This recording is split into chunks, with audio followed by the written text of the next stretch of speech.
It was a dark and stormy night. I was just getting ready to leave the office when she walked in. Hello, Kyle. From the looks of it, she was a teacher in need of help. I'm a teacher and I need some help. Please, have a seat, Miss Owens. Miss Owens. Hey, tell me about your problem. It's my students. Go on. You see, they're in my class every day. I know their faces, I know their names, but I don't know anything else about them. How can I build good rapport when I don't know what their interests are? It sounds like we need to do a little investigating and find out what it is that make these students tick. I'll take the case.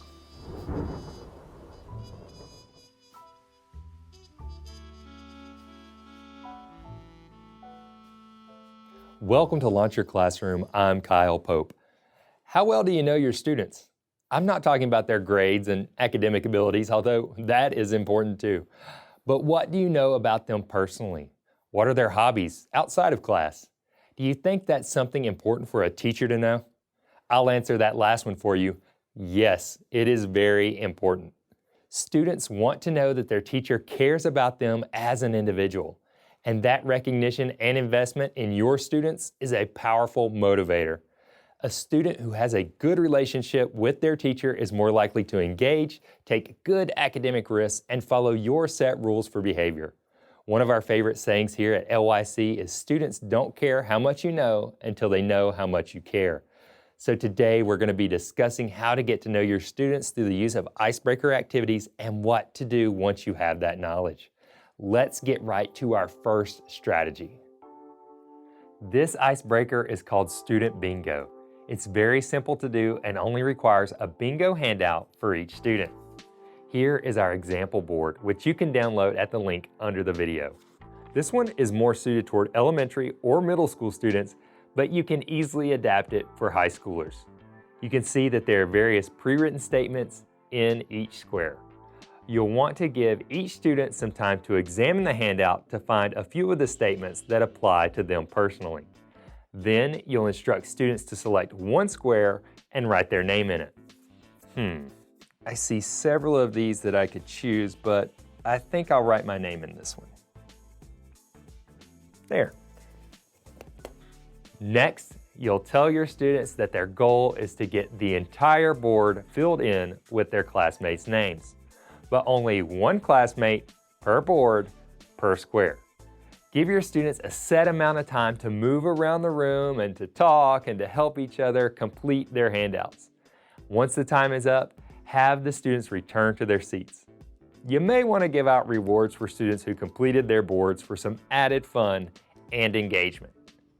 Now that you have the information, it's time to start asking questions. Who has a pet? I do. Great! What kind of pet do you have, Arthur? A pet lizard named Larry. That's a really interesting pet. Clarice, which square did you fill out? Pizza is my favorite food. Yum, pizza is delicious. What kind of toppings do you like? Anchovies. These questions will allow you to begin developing good relationships with your students while providing you with valuable information for the future. Maybe in your next science lesson, you'll include something about lizards to get Arthur interested. Or if you want to have your class work toward a big reward, you could potentially choose to have a pizza party. However you decide to use this information, make sure that you have all of your students turn in the handouts at the end of the activity. Then take some time later to examine each bingo sheet to find out more about how you can connect with your students.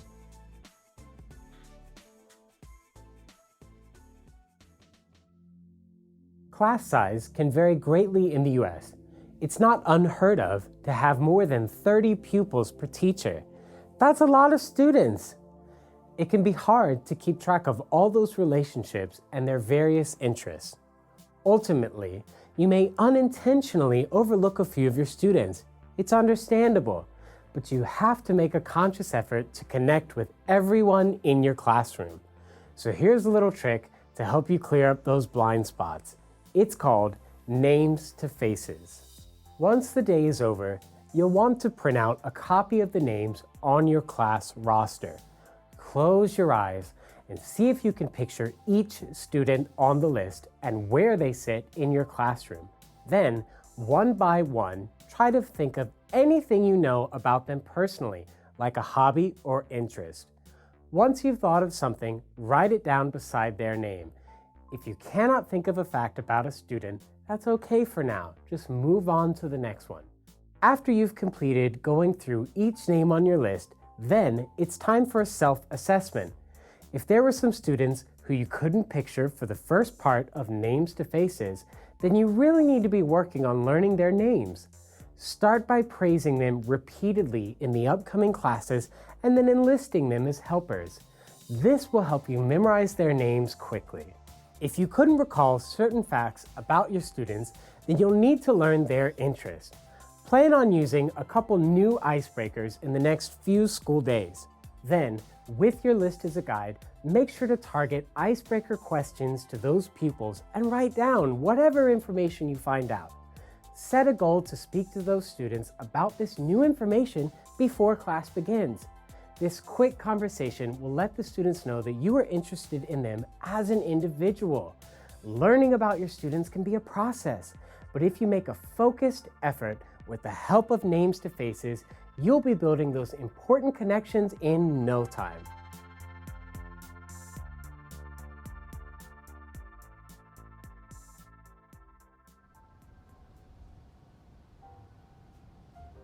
That icebreaker was a good idea.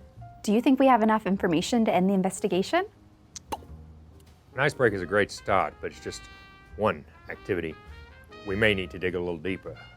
Let's find out what pieces we're missing. Tell me what it is you know about these students. Well, Clarice likes anchovy pizza.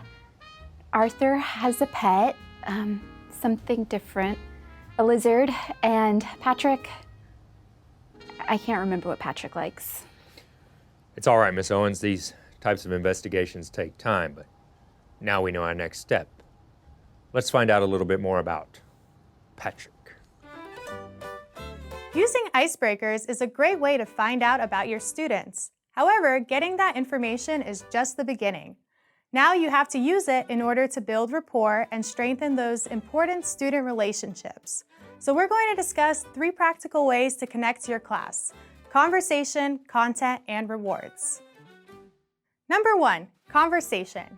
One of the easiest ways to let your students know that you care is to talk to them. A perfect time to do this is before class begins. While you stand outside of your door, welcoming students at the start of the day, bring up their interests and they'll feel happy for the recognition and excited for your class. Number 2, content. If you need more student engagement, and who doesn't, connect students' interests to your lessons. For example, when teaching geometry, instead of showing basic shape after basic shape, use the angles involved in a good basketball shot as a visual metaphor to capture the interest of your sports fans. Number 3, rewards. Giving a student a well-earned reward can be a great motivator, but they are only effective if the student is actually interested in the reward. If a lot of your students really love the outdoors, you could consider doing a nature walk when your class reaches a big goal. As always with rewards, we encourage you to check with your administrators first. Whether it's using conversation, content, or rewards, you have to go a step further with what you learn about your students in order to maximize your positive rapport. Let's take a look at another in-depth strategy to learn about your students. This icebreaker is called 2 Truths and a Lie. Begin by telling your students to get out a piece of paper. On that paper, they'll need to write down 2 facts that are true about themselves and 1 lie. The more unusual the truths, the better. It's helpful to provide them with an example of your own. Once your students have written their answers down, pair them up and have them read each other the statements from their paper. After they've had a couple minutes to consider, have them guess to see if they can find out which statement is the lie. Let's see. I speak Norwegian. I have a brother and a sister, and I'm a spelling bee champion. I guess you were not a spelling bee champion. Well, actually, I am. Wow, Patrick, that's so cool. Then, call on a few pairs to see what they learned about each other. Hey Robin, what did you learn about Austin? I thought for sure he was telling the truth when he said olives were his favorite food, but he's not a fan. Yuck. Interesting. We'll make sure to skip the olives when we have our next class food reward. When the activity is complete, collect the papers, making sure that each student indicated which piece of information wasn't true. Take some time after class to review the papers. Now you know 2 new facts about each student. If you're teaching very young students, you'll probably want to stop here. But if your class is a bit older, you can ask your students to nominate 4 or 5 individuals who either had very interesting facts about themselves or were particularly able to fool their partners. Bring them up to the front of the room and have the whole class try to guess which are the truths and which are the lies. Now, not only do you have some useful facts to help establish rapport with your students, but the whole group gets to know each other a bit better as well. This is an excellent way to begin building a positive classroom culture.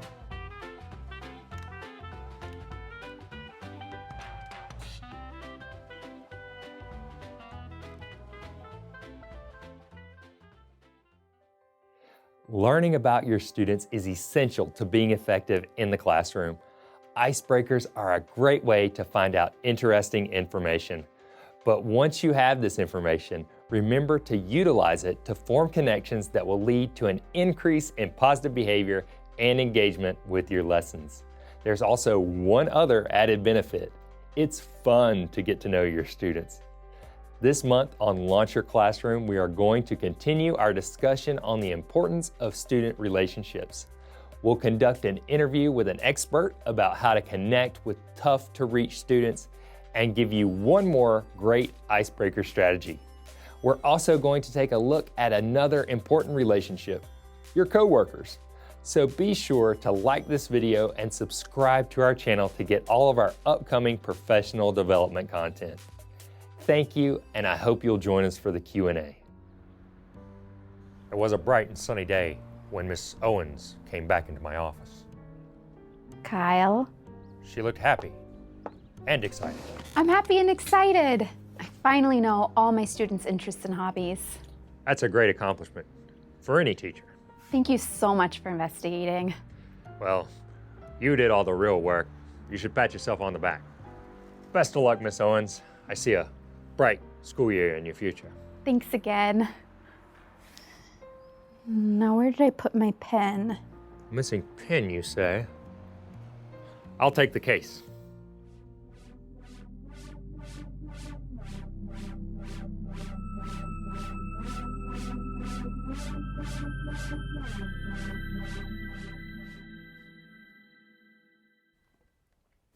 All right, thanks for watching and for the great questions we've been getting in our chat and through our various professional development channels. We're going to try to answer as many of these as we can today. Remember, it's not too late to submit a question for our Q&A. If you have any questions about building rapport with students, put them in the chat and we'll answer them live. Joining us today for the Q&A is, as always, the host of Launch Your Classroom Live, Kyle Pope. Kyle, how's the case of the missing pen going? Well, I think I have an inkling about who did it, Johnny. And also joining us today is our Launch Your Classroom Live co-host, Rachel Durant. Rachel, thanks for being here today. Thank you so much. It's great to be here. All right, let's take a look at our first question. This comes in from Mercy A. Should I be grading the work students do with Icebreakers? Kyle, what do you think? Hey, thank you, Mercy. Simply put, no. This is a really low stakes activity. You're just trying to get to know the students and have fun. You don't want to have any added pressure of them receiving a grade for it. Just as a general rule, you shouldn't be grading anything unless they're content related, some form of an assessment. If you use participation grades or something like that, once again, I think it's just a good general rule to still, when it's participating, about the content. So don't grade those icebreakers, just have fun with them and get to know your students. Thank you so much for your question. All right, up next we have a question coming in from Theto. They want to know, how much time would you suggest spending on rapport building activities? Rachel, any ideas? Theto, thank you so much for your question. Here at EPI we talk about the 80-20 rule. And what that means is that for the first 2 weeks of school, you should spend 80% of your time in activities covering content and 20% of your time in activities building relationships.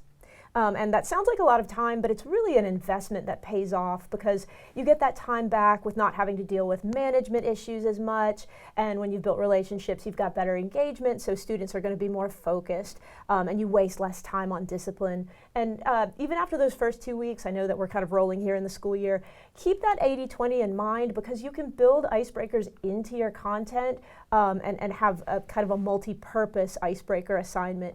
Students love the personal connection, and you do need to maintain that through the school year. Thank you so much. That's some great information. Up next, a question from V.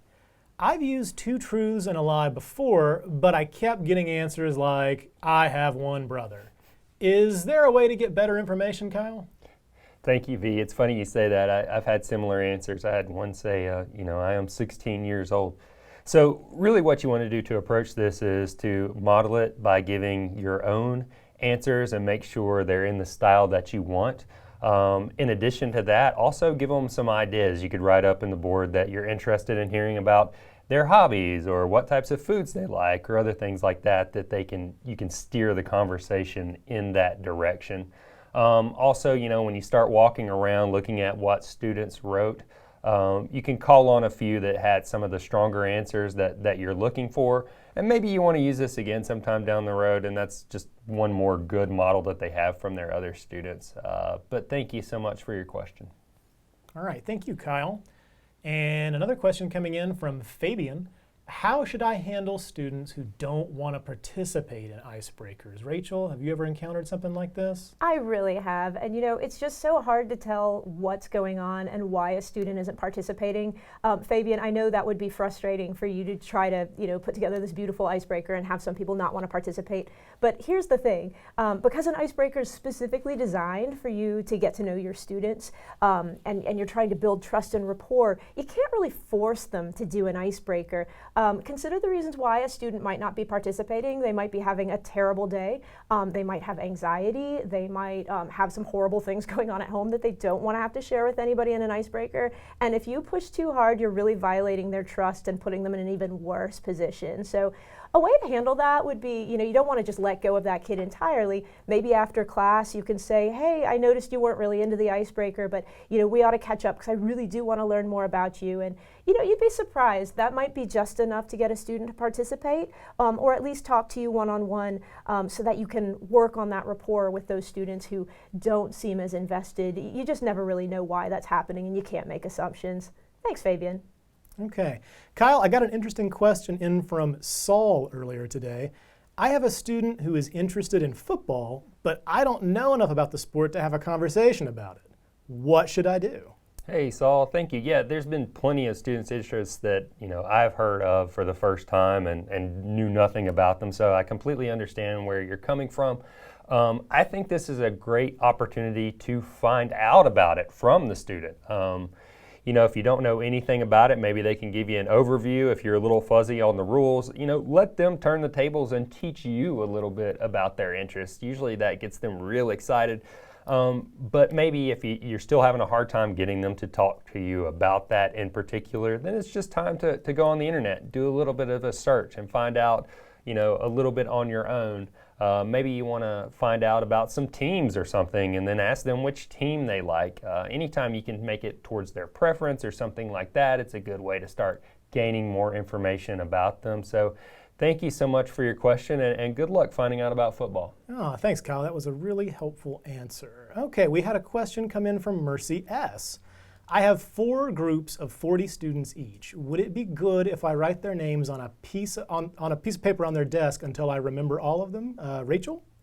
Hey there, Mercy. So that's not a bad strategy at all. I mean, you definitely need to learn their names, but there are some better ways to handle this that are actually going to make the names stick a little better. Because think about it. If you've got those names on their desks, if you see them in the hall, you're not necessarily going to make the same connection as when they're sitting there in their desks where you've written the names. So one thing you might consider doing is making name tags that you take up each day and redistribute the next day. You can stack the name tags in order the first day day or so when you've got your seating chart. And then that way you actually have that structure built in the next day just in case you don't remember their names. But then you can mix up those name tags day by day so that you're really challenging yourself to get to know the students as you walk around each day and ask them questions and really commit those names to faces. You are going to have a quicker name recognition if you do something mobile like name tags as opposed to simply putting it on their desks. Good luck with all of that. That's great. All right, thank you, Rachel. Up next, I've got a question from Adam. These icebreakers are great. Where can I get more? Kyle, where can Adam find some more of these? Thank you, Adam, and I'm glad you're already on the lookout for more. We're actually bringing you more later on this week. We're going to share later on this month, we're going to share another strategy with you then. To talk a little bit about our Launch Your Classroom books, we also have some icebreakers available in those. If you're a current program member with EPI, check the forum. We're going to have an advertisement about some stuff we're going to do with virtual classroom and professional development, which will also have some more icebreaker activities. Aside from that, the internet is always a great resource. You have the buzzword now, icebreakers. If you just plug that into a search engine, you'll be able to find some and file through them and look for the ones that you like. So thank you so much for your interest, and I hope to see you in our professional development later. Okay, we've got a question here from Mia. I teach some students with limited sight and mobility. How can I make sure I'm including them with these activities? Rachel, any ideas for Mia? Absolutely. Hey, Mia, so remember the purpose of an icebreaker in the first place. You're trying to get to know all of your students and you're trying to build that base of trust and rapport. If you are leaving students out of that because they simply cannot participate because of their limitations, you are not accomplishing what you're out there to do with the icebreakers. You're really going to need to find an icebreaker that works for all of your students in cases like these. It simply wouldn't be fair to exclude those other kids. Ask yourself this question: could you modify the icebreaker to limited movement for all of your students, not just the ones who have the limits themselves? If you can't, you're just going to have to find some sort of other icebreaker. You want to get kids to know one another for their strengths, and if you create an icebreaker or do an icebreaker where some students can't participate, you're kind of tacitly expressing this idea that they don't matter as much, and that's the last thing you want to do when you're building equal relationships and equal trust amongst all of your students. So definitely find something else if you find that to be the case. Great question, Mia. Thank you. Well, all right, everyone. I think that's all the questions we have time for today. Launch Your Classroom Live will return on October 4th with a brand new episode, Rules and Consequences. But that's not all. LYC will be releasing new content every Friday. So check back on September 13th for another classroom icebreaker strategy, on September 20th for another installment of our Ask an Educator interview series, and on September 27th for some teacher wellness tips on how to develop your professional relationships. And to get a head start on all these topics, please click the link in the description below to head over to Amazon.com and pick up your copies of the Launch Your Classroom book series in print or digital. And remember, to stay up to date on all the free professional development that EPI offers, why not subscribe to our YouTube channel? And while you're at it, click the bell icon to receive notifications when we're live. From all of us here at Launch Your Classroom, have a great weekend. Take care, and we'll see you next time.